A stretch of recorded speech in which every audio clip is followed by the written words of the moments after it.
Le DPE a fortement fait évoluer le marché de l'immobilier. En effet, il y a quelques années, tout le monde pensait que l'immobilier, c'était l'emplacement, l'emplacement, l'emplacement. Depuis la loi climat-résilience du 1er juillet 2021, le secteur de l'immobilier, c'est l'emplacement, l'emplacement, certes, mais également le DPE, qui est devenu un axe majeur de la réflexion d'un investisseur pour choisir un bien immobilier.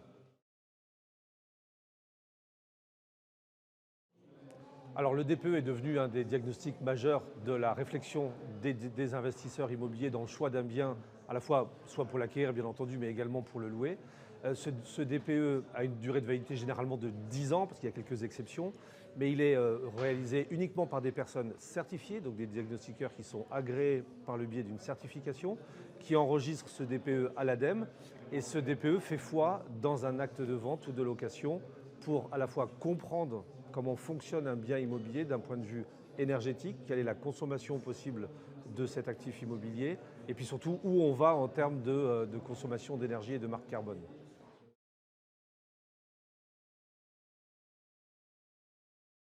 Il y a des avantages et des inconvénients forcément dans le DPE. D'abord l'avantage c'est qu'il permet un classement d'un bien immobilier.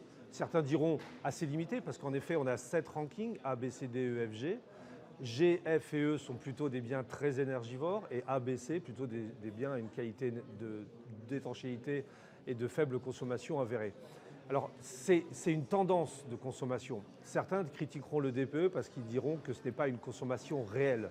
Mais en effet, c'est très difficile de donner une consommation réelle d'un bien immobilier parce que si vous êtes un couple de 50 ans dans une maison, vous ne consommez pas la même énergie que si vous êtes une famille avec 4 adolescents qui ouvrent 10 fois le frigo dans la journée et qui jouent à la PlayStation toute la nuit.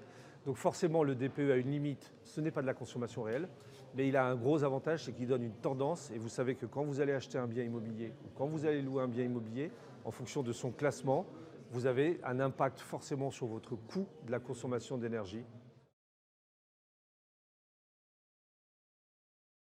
Alors le DPE doit être irréprochable. Aujourd'hui, il y a eu beaucoup de littérature qui disait que le diagnostiqueur n'était pas fiable, que le DPE n'était pas fiable, ou que du moins la méthodologie était complexe. Or, c'est faux. La méthodologie qui a été mise en place par l'ADEME est bonne. La seule chose, c'est qu'il a été fortement modifié depuis la loi climat-résilience du 1er juillet 2021 et que pour faire un bon DPE, il faut beaucoup d'informations. Et c'est là que tout a changé dans notre métier, c'est que le diagnostiqueur et le propriétaire qui vend un bien immobilier doivent parler, échanger, comprendre comment fonctionne le bien. Je vous donne un exemple très simple. Si vous dites à votre diagnostiqueur que vous avez de la laine de verre derrière un placo, vous n'allez pas avoir la même note que si vous ne le dites pas. Parce que dans la nouvelle méthodologie, nous sommes obligés de mettre des valeurs par défaut qui dégradent fortement le lettrage du DPE. Donc aujourd'hui, il faut être très conscient que le DPE est un diagnostic très important et qu'il faut le faire avec beaucoup de sérieux et beaucoup de rigueur.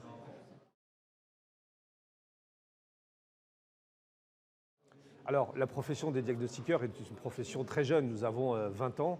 En 20 ans, nous avons forcément évolué, nous nous sommes formés, nous avons été encadrés, mais à mon sens, pas assez.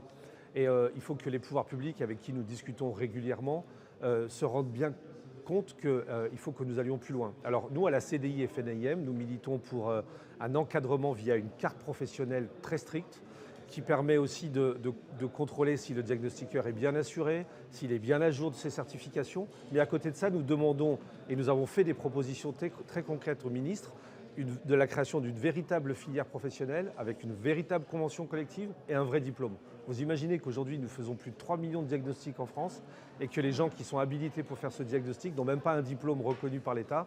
Nous avons juste des certifications et nous demandons au moins un bac+2 ou un bac+3 en diagnostic immobilier pour pouvoir pratiquer ce métier dans des conditions les plus favorables possibles.